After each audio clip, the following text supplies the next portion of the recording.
Hello student, तो कैसे हैं आप सब। उम्मीद है आप अच्छे ही होंगे। आइए आज हम लोग जानकारी प्राप्त करते हैं या आज हम लोग जो है शिक्षा ग्रहण करते हैं क्रिया के बारे में। जैसा कि आप लोग जानते हैं, हम लोगों ने पिछले क्लास में जो है संज्ञा, सर्वनाम, वर्ण, विचार जो भी मैंने पढ़ा, और इसके बाद आज हम लोग जो पढ़ने वाले हैं वो है क्रिया। क्रिया उसे कहते हैं जब किसी काम के करने या होने का जब किसी वाक्य में बोध हो, उसको हम क्रिया कहते हैं।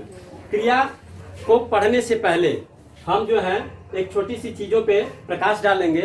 कोई भी आप जब शब्द लिखते हैं तो उसमें कर्ता, क्रिया और कर्म होता है। पहले हम लोग जो है क्रिया को विस्तृत जानकारी प्राप्त करने से पहले हम लोग जो है कर्ता, क्रिया और कर्म पे थोड़ी सी चर्चा करेंगे। कर्ता, जब कर्ता उसे कहते हैं कि वाक्य में कार्य जिसके द्वारा किया जाता है उसे हम कर्ता कहते हैं, और कर्ता जो कार्य कर रहा होता है वह क्रिया होता है, और क्रिया का फल जिस पे पड़ता है उसको हम कर्म कहते हैं। जैसे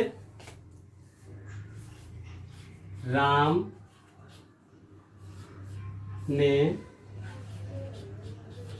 आम खाया। अब यहाँ राम आपका कर्ता हो गया और खाने की जो क्रिया है वो जो खाया गया वो क्रिया हो गया, और राम ने क्या खाया वह आपका कर्म हो गया। हाँ, तो जैसा कि क्रिया में जो है कर्ता, क्रिया, कर्म होता है, और कोई भी वाक्य हो, वाक्य में ये तीनों चीजें होती हैं।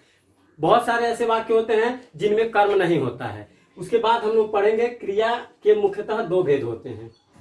पहला है अकर्मक क्रिया और दूसरा है सकर्मक क्रिया। अकर्मक क्रिया उन क्रियाओं को कहते हैं या उन शब्दों को कहेंगे जिनमें जो है हमारा कर्म निहित न हो, यानी किसी वाक्य में जो शब्द हो, क्या, किसका, किसको लगाने के बाद यदि कोई आंसर प्राप्त नहीं होता है तो वहां हमारा जो है जब कर्म प्राप्त न हो वह आपका अकर्मक क्रिया होता है। फिर आता है सकर्मक क्रिया।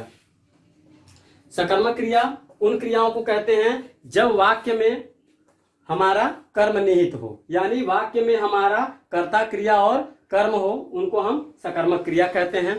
अब सकर्मक क्रिया के भी दो भेद हैं। पहला है एकर्मक क्रिया और दूसरा है द्विकर्मक क्रिया। एकर्मक क्रिया का मतलब होता है कि जब किसी वाक्य में हमारे सिर्फ एक ही कर्म हो वह एकर्मक क्रिया कहलाता है। जैसे रूपा ने कपड़े धोए। अब यहाँ पे रूपा जो है कर्ता हो गई और कपड़ा धोने का काम आपका क्रिया हो गया, और ये जो कपड़ा है आपका कर्म हो गया।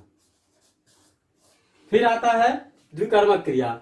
द्विकर्मक क्रिया उस क्रिया को कहते हैं जिन शब्दों में हमारे दो कर्म निहित हो, उनको हम द्विकर्मक क्रिया कहते हैं। जैसा कि रूपा ने नमन को पुस्तक दी। अब रूपा जो है आपका कर्ता, और यहां पे जो है देने का कार्य जो हो रहा है वो क्रिया हो गया, और एक कर्म आपका पुस्तक प्राप्त हो रहा है और दूसरा आपका नमन। इसी तरह से जो हमारा ये क्रिया है, क्रिया का मुख्य जो रूप होता है उसको हम धातु कहते हैं। क्रिया के मूल रूप को हम धातु कहते हैं। जैसे पढ़, अब पढ़ में हम ता जोड़ देंगे। पढ़ता, खाता, जाता, गाता, यानी कि क्रिया के मुख्य रूप को हम जो है मुख्य रूप को हम धातु कहते हैं। धन्यवाद।